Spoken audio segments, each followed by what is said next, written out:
नमस्कार। कभी सोचा है कि ज्ञान यानी नॉलेज का असली मतलब क्या होता है? आज हम एक सफर पर निकलने वाले हैं, प्राचीन भारत की उन गहरी जड़ों की तलाश में, जहां ज्ञान को ही सबसे बड़ी दौलत माना जाता था। तो चलिए इस रोमांचक यात्रा को शुरू करते हैं। ये जो बात कही गई है, ये आज की हमारी पूरी चर्चा का बेस है।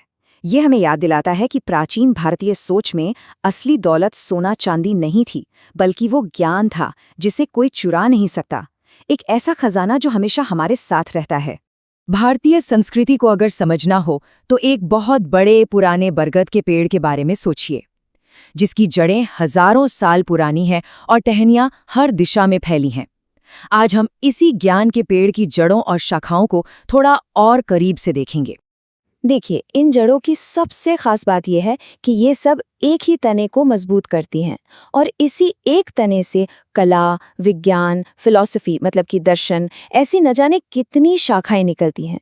और ये सब आपस में जुड़ी हुई हैं, एक ही कल्चरल विरासत का हिस्सा हैं।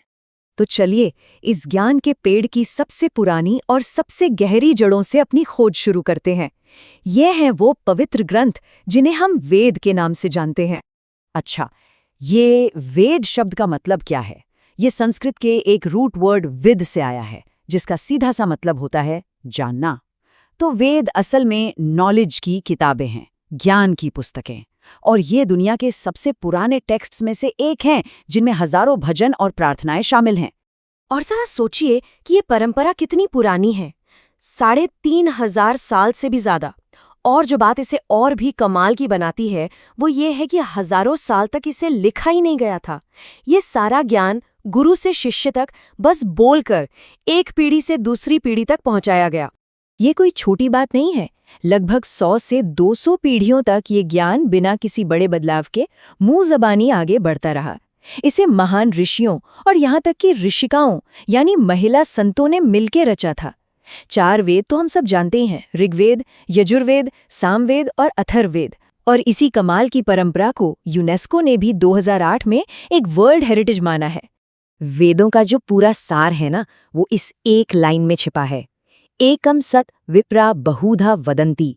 मतलब परम सच तो एक ही है, लेकिन जो ज्ञानी लोग हैं वो इसे अलग अलग नामों से बुलाते हैं और उस तक पहुंचने के रास्ते भी अलग अलग बताते हैं। कितनी गहरी बात है ये, टॉलरेंस और खुले विचारों की। लेकिन सोच का ये सफर यहीं नहीं रुका। वेदों के बाद दौर आया उपनिषदों का, और ये एक बहुत बड़ा दार्शनिक बदलाव था।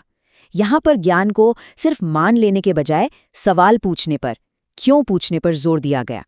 ये एक तरह से रिचुअल से रीजन तक की यात्रा थी। उपनिषदों की पूरी आत्मा इस एक गहरे सवाल में बसती है, मरने के बाद हमारा क्या होता है? और यही वो सवाल था जो एक छोटे से लड़के नचिकेता ने सीधे मृत्यु के देवता यम से पूछने की हिम्मत की। कहानी कुछ ऐसी है कि नचिकेता मृत्यु के देवता यम के पास पहुंच गए और जिद करने लगे कि उन्हें इस सवाल का जवाब चाहिए। यम ने उन्हें दुनिया के सारे सुख सुविधाओं का लालच दिया, लेकिन नचिकेता अपने सवाल पर अड़े रहे। आखिरकार यम उनकी ज्ञान की प्यास देखकर बहुत प्रभावित हुए, और फिर यम ने नचिकेता को वो गहरा राज बताया। उन्होंने समझाया कि ये जो आत्मा है, जिसे आत्मन कहते हैं, वो न कभी पैदा होती है और न ही कभी मरती है, ये तो अमर है। और यही उपनिषदों का सेंट्रल आइडिया है।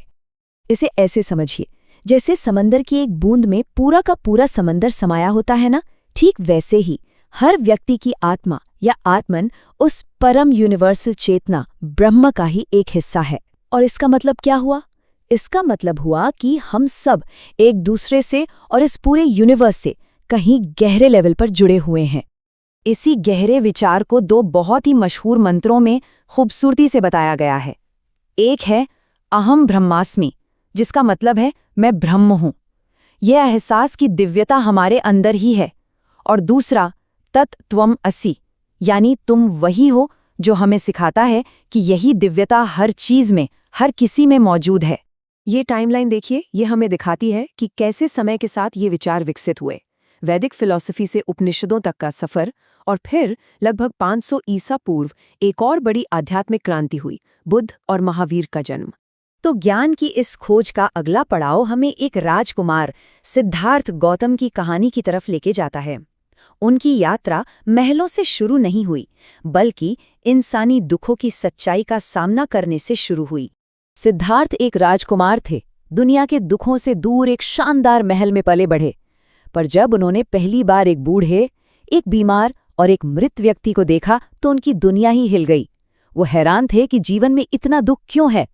इसी सवाल का जवाब ढूंढने के लिए उन्होंने सब कुछ छोड़ दिया और आखिरकार बोधगया में एक पेड़ के नीचे उन्हें ज्ञान मिला, जिसके बाद वो बुद्ध कहलाए, यानी जिसे ज्ञान मिल गया हो। ज्ञान मिलने के बाद बुद्ध ने फैसला किया कि वो बाकी दुनिया को भी दुखों से निकलने का रास्ता दिखाएंगे। उन्होंने अगले 45 सालों तक पैदल यात्रा की और अपने करुणा के संदेश को पूरे भारत और एशिया में फैलाया। तो उनकी शिक्षाओं का सार क्या था? सबसे पहले अहिंसा, किसी भी जीवित प्राणी को चोट न पहुंचाना। उन्होंने अपने मन को कंट्रोल करने यानी आंतरिक अनुशासन पर बहुत जोर दिया, और उनकी पूरी फिलॉसफी की नींव थी करुणा, यानी दूसरों के दुख को समझना और उसे दूर करने की इच्छा रखना। तो हमने वेदों की जड़ों से लेकर बुद्ध की शाखाओं तक की ये कमाल की यात्रा की। अब ये देखते हैं कि इन प्राचीन विचारों की विरासत क्या है और ये आज हमारे लिए इतने जरूरी क्यों हैं। ये पूरी यात्रा एक लगातार विकास की कहानी है। ये वैदिक विचार से शुरू हुई कि सच एक है, फिर उपनिषदों के साथ खुद की गहराइयों में उतरी और आखिर में बुद्ध के करुणा और सेल्फ कंट्रोल के प्रैक्टिकल रास्ते तक पहुंची। हर नया विचार पिछले विचार की नींव पर ही बना। और इन प्राचीन विचारों का असर सिर्फ भारत तक नहीं रहा। एकता, आत्मज्ञान और करुणा के इन आइडियाज ने दुनिया भर में संस्कृति, कला और फिलॉसफी को गहराई से प्रभावित किया है और आज भी लाखों लोगों को प्रेरित कर रहे हैं।